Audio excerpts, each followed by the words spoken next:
नमस्कार दोस्तों, मेरा नाम है ब्रिजेश यादव। फिर हाजिर हूँ क्राइम स्टोरी श्रृंखला के एक नए एपिसोड में। आज बात एक ऐसे क्राइम केस की करूंगा जिसे सुनकर आपके भी रोंगटे खड़े हो जाएंगे। एक 3 साल की मासूम बच्ची अपने घर में, अपने मोहल्ले में खेल रही थी। अचानक वो लापता हो जाती है। फिर उसके साथ जो होता है वो काफी खौफनाक था। आइए उसकी पूरी कहानी आप लोगों को विस्तार से बताऊंगा। कातिल घर के अंदर था और लोग जगह जगह तलाश रहे थे। जिसने किया था वही खोज रहा था कि क्या हुआ है।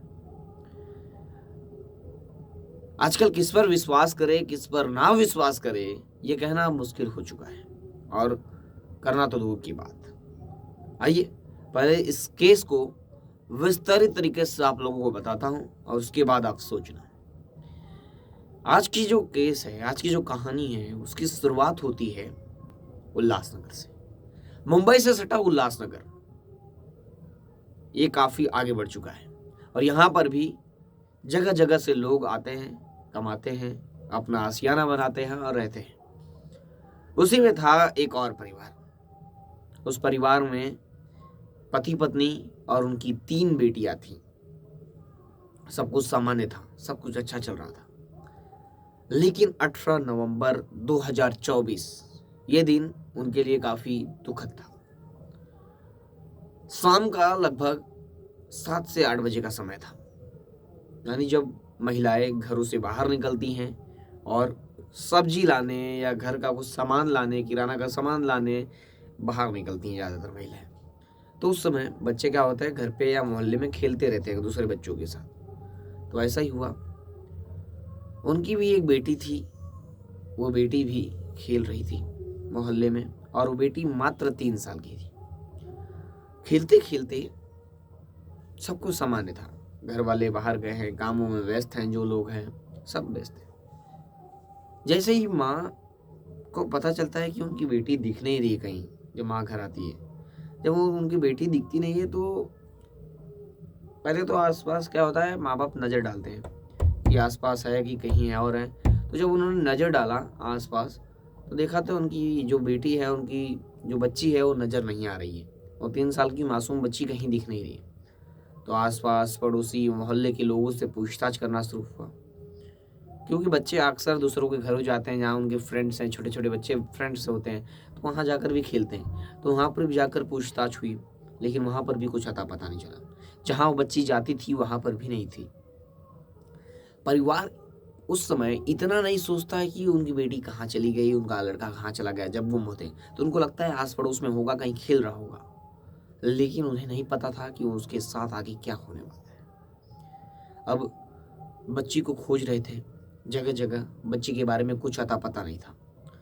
अब खोजते खोजते 1 से 1.5 घंटे का समय हो गया। रोड पर जहाँ बच्चे ना जाते होंगे वहाँ पर भी खोज डाला, लेकिन वहाँ पर भी कोई अता पता नहीं। लोगों से जो राहगीर आ जा रहे हैं उनसे पूछा जा रहा है कि किसी बच्ची को उन्होंने देखा, लेकिन उनको भी कुछ अता पता नहीं। अब परिवार के जो रिश्तेदार हैं, जो आसपास के पड़ोसी लोग हैं, मोहल्ले के लोग हैं, उनके घर वाले, सारे लोग खोजने लगे और इलाके में एक हड़कंप मच गया कि एक लड़की मोहल्ले से गायब हो गई है। 3 साल की लड़की गायब हो गई है। अब ये बात आग की तरह मोहल्ले में फैल जाती है। प्रेमनगर, उल्लासनगर का प्रेमनगर 18 नवंबर से सुनसान हो गया।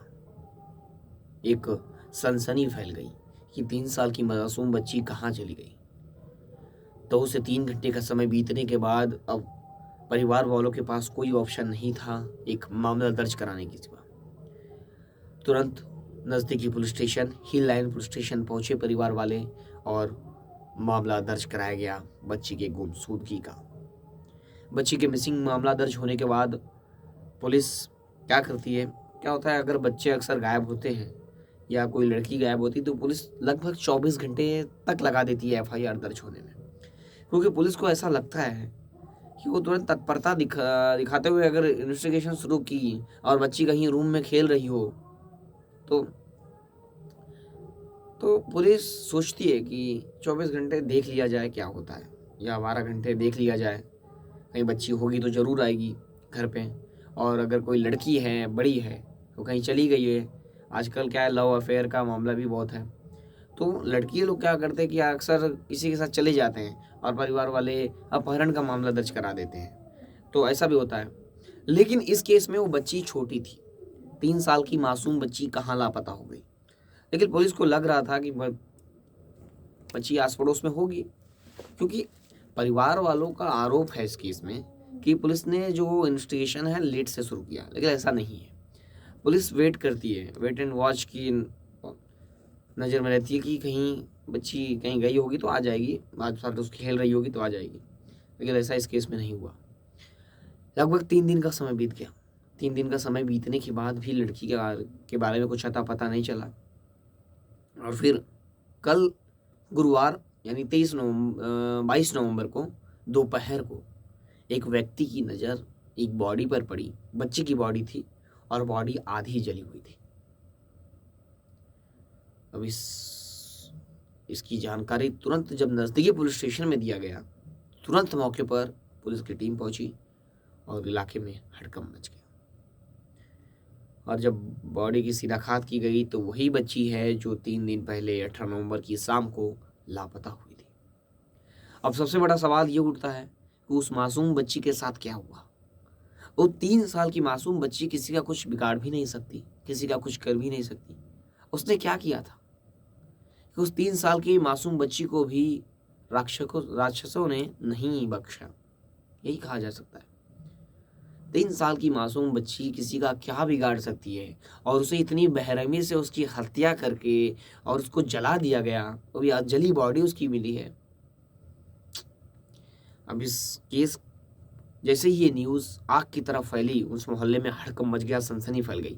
लोग सड़कों पर उतर गए और पुलिस के खिलाफ नारेबाजी करने लगे कि अगर पुलिस तत्परता दिखाती और समय पर जांच करती तो शायद ऐसा नहीं होता। लेकिन अब जांच का विषय है कि हुआ क्या था। पुलिस ने इस केस में तुरंत कई टीमों का गठन किया और मामला जांच शुरू कर दी। पुलिस ने जो बॉडी को देखा था, रिक्शा चालक, उसे भी वही पूछताछ की और परिवार वालों को भी बैठाई, परिवार वालों से भी पूछताछ की। तो परिवार वालों और रिश्तेदारों में एक मामा भी थे बच्ची के, और लड़की घर वाले भी, मोहल्ले के लोग भी थे। लेकिन पुलिस को डाउट एक व्यक्ति पर था। वो व्यक्ति था लड़की का मामा। लड़की का मामा नज़दीकी पुलिस स्टेशन में मामला भी दर्ज कराया था और जगह जगह पूछताछ भी यानी पुलिस के साथ भी था इन्वेस्टिगेशन में। लेकिन कहीं ना कहीं पुलिस को संदेह था, कुछ ना कुछ ये लोग छुपा रहे हैं। लड़की के मामा को जब पुलिस ने उससे कड़ाके से पूछताछ की तो टूट गया और आखिरकार एक खौफनाक कहानी सामने आई। जो 3 साल की बच्ची थी, उसके मामा जो थे वो घर पर थे और बच्ची खेल रही थी, बच्ची मस्ती कर रही थी। अक्सर क्या करते हैं छोटे छोटे बच्चे, हुड़दंगे मचाते रहते हैं, घर में खेलते रहते हैं, ऊपर चढ़ते हैं, कभी सामान तोड़ते हैं, कभी कुछ करते हैं, कभी कुछ चीज़ें खंगालते हैं। तो लोगों को क्या होता है, बड़े बड़े लोगों को गुस्सा हो जाता है आजकल। गुस्सा हो जाने के बाद बच्चों को मार देते हैं। और आजकल क्या हो गया है, बच्चे कुछ ना करें तो उनको मोबाइल थमा दिया जाता है कि बच्चे शांत तो बैठेंगे, मोबाइल में कुछ देखते रहेंगे। और एक नए जो आजकल के बच्चे हैं उन्हें बहुत खतरे में ढकेलते जा रहे हैं आजकल के लोग। और उसके बाद उस समय क्या हुआ, उस बच्ची के साथ क्या हुआ, पहले इसकी बात करते हैं। बच्ची खेल रही थी, मस्ती कर रही थी, उसके मामा ने उसे थप्पड़ मार दिया। जब उसे थप्पड़ मारा, बच्ची मस्ती कर रही थी, थप्पड़ मारा तो बच्ची गिर गई। बच्ची गिरी तो गमला था, गमले पर भी उसका सर लग गया और बच्ची बेहोश हो गई। बच्ची बेहोश होने के बाद बच्ची की मौत हो गई। बच्ची की मौत होने के बाद उन्होंने क्या किया, बच्ची के शव को छुपा दिया। हम लोग का दिमाग काम नहीं कर रहा था कि अब क्या करें, बच्ची की मौत हो गई, बच्ची मर गई, इस दुनिया में नहीं है अब। यानी उनका एक गुस्सा उस बच्ची की जान ले लिया। अब तुरंत हम इन लोगों का दिमाग काम करना बंद कर दिया। हम लोगों ने पहले तो बॉडी को छुपा दिया, पूरा घर वाले मिल के छुपा दिया बॉडी को। पूरा घर वाले ने मतलब बच्ची के घर वाले छोड़कर, बच्ची की माँ, उनकी बहनों को कुछ पता नहीं है। यहाँ मामा के परिवार वाले छुपा दिए बॉडी को। बच्चे उसमें मामा की ऊपर जो पत्नी है वो छुपा दिए लोग मिलकर।